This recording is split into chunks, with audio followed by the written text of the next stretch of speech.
ఛత్రశాల. ఈ క్షేత్రం మాచర్ల నుండి 25 కిలోమీటర్ల దూరంలో ఉంది.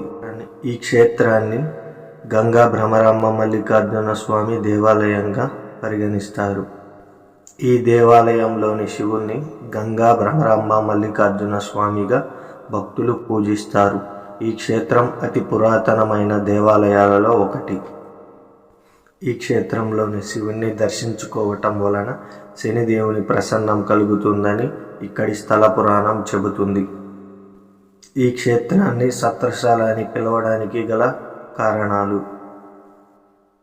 పూర్వం శ్రీరాముడు ఆయన అస్త్రశస్త్రాలు ఇక్కడ ఉంచి పూజించటం వలన ఈ క్షేత్రాన్ని శస్త్రశాల అని పిలిచేవారు. కాలక్రమేణా శస్త్రశాల ఛత్రశాలగా మారింది. ఈ క్షేత్రంలోని శివలింగాన్ని విశ్వామిత్రుడు ప్రతిష్ఠించారు. ఈ క్షేత్రంలో ఎక్కడ కూడా ఒక్క కాకి కూడా కనిపించదు. దానికి గల కారణం, బ్రహ్మర్షి విశ్వామిత్రుడు ఇచ్చట యాగం చేయుచుండగా దైత్యకుమారుడైన కాకాసురుడు రాక్షసుడు తోటి రాక్షసులను వెంటబెట్టుకుని విశ్వామిత్రుని నిష్టను భగ్నము చేయదలిచి కావు కావని మరియు రోదన చేయుచుండెను. ఆ రోదనకు ఆగ్రహించిన విశ్వామిత్రుడు అవి నిజమైన కాకులనుకొని భావించి ఈ నీచ కాకులకు ఈ ప్రసంగంలో ఎక్కడ వాలినా జీవము పోవుగాక అని శపించను అని స్థల పురాణం చెబుతుంది. ఈ క్షేత్రంలో నేటికి కాకులు వాలవు. ఈ క్షేత్రానికి దిగువన 120 మీటర్ల లోతులో కృష్ణానది ప్రవహిస్తుంది. నదికి అవతల వైపున ప్రథమ ఆలయంగా శివాలయం, చెన్నకేశవ స్వామి ఆలయాలు ఉన్నాయి. ఈ క్షేత్రంలో కాలానుగుణంగా కొన్ని ఉపదేవాలయాలను ఏర్పరిచారు. అవి ఇప్పుడు చూద్దాం. కుమారస్వామి దేవాలయం. ఈ దేవాలయంలో కుమారస్వామికి నిత్యం పూజలు జరుగుతూ ఉంటాయి. తర్వాత ఉత్తరేశ్వర స్వామి దేవాలయం. ఈ దేవాలయంలో శాంతి హోమం, రుద్ర హోమం వంటి హోమాలు జరుగుతూ ఉంటాయి. చెన్నకేశవ స్వామి దేవాలయం. మాత అన్నపూర్ణేశ్వరి దేవాలయం. ఈ దేవాలయంలో నిత్యం పూజలు జరుగుతూ ఉంటాయి. కాశీ విశ్వేశ్వర దేవాలయం.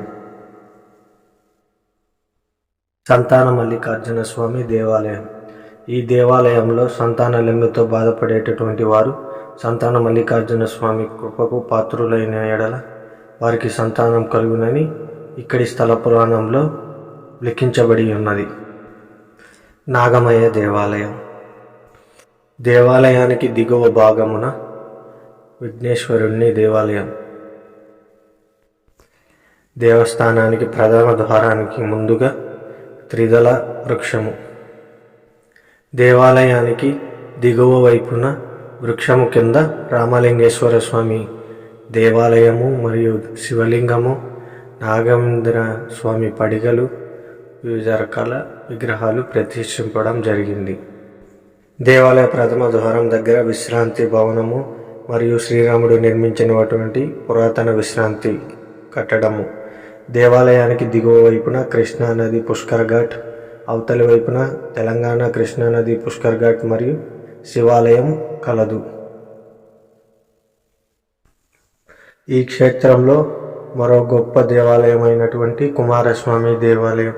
కుమారస్వామిని దర్శించుకున్న వారికి సకల సర్పదోషాలు తొలగిపోవు. రామలక్ష్మణ విశ్వామిత్ర దేవాలయం. ఇక్కడ రామలక్ష్మణులు పూజలు చేయటం వలన రామలక్ష్మణ విశ్వామిత్రులకి దేవాలయం నిర్మించారు. తదుపరి శ్రీరామభక్త వీరాంజనేయ స్వామి దేవాలయం.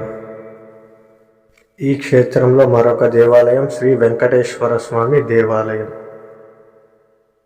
ఈ క్షేత్రంలో వెంకటేశ్వర స్వామికి నిత్య పూజలు జరుగుతాయి. తదుపరి శ్రీ బ్రహ్మదేవుని దేవాలయం. ఈయనకి ఈ దేవాలయంలో నిత్యం పూజలు నిర్వహిస్తారు పూజారులు, అర్చకులు. తదుపరి నవగ్రహ కూటమి. తదుపరి శ్రీ గంగా సమేత భ్రమరాంబ తల్లి దేవాలయం.